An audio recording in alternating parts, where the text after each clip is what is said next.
This program is brought to you by Emory University.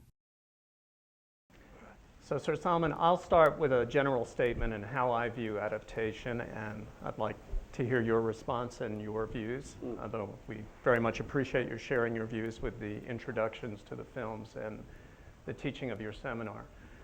I look at adaptation when literature is involved as an interpretation by the filmmaker of a text that is pre-existing.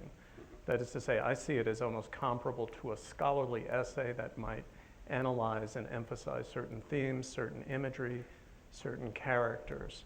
I'm wondering how that view strikes you, because it's a view that I've developed in opposition to the idea that the film adaptation must be faithful to the source novel. Yeah.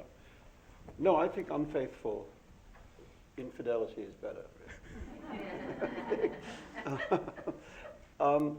There are exceptions. You know, there are some very good adaptations that are extremely faithful. And I think of the films that we showed here, I think Scorsese's adaptation of Edith Wharton is very, very faithful. I mean, even down to the details of dialogue. You know, quite a lot of the dialogue is taken directly from the book. But I think what he brings to it is just an extraordinary, just cinematic vision. You know, the way the camera moves has always been Scorsese's great contribution. You know, and I remember David Cronenberg once. David Cronenberg once said to me that you should think of filmmaking as a small cube moving through space. If you think that's what the camera is. It's this cube going through the world, and depending how you move that cube through the world, the film is interesting or less interesting. You know, and I think that Scorsese has always been a genius at that. But I think that's what he added.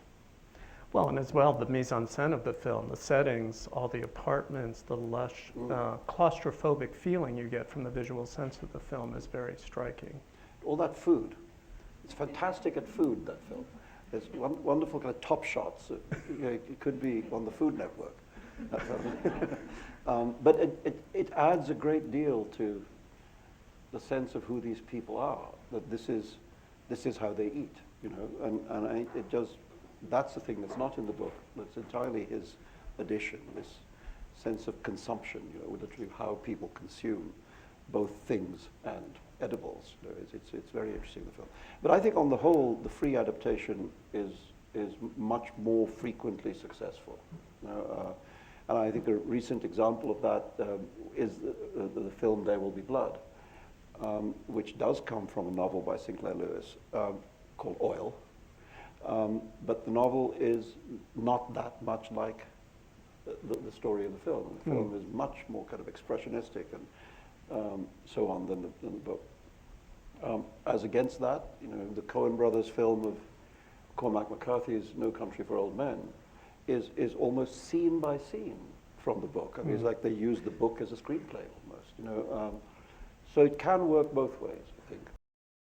The preceding program is copyrighted by Emory University.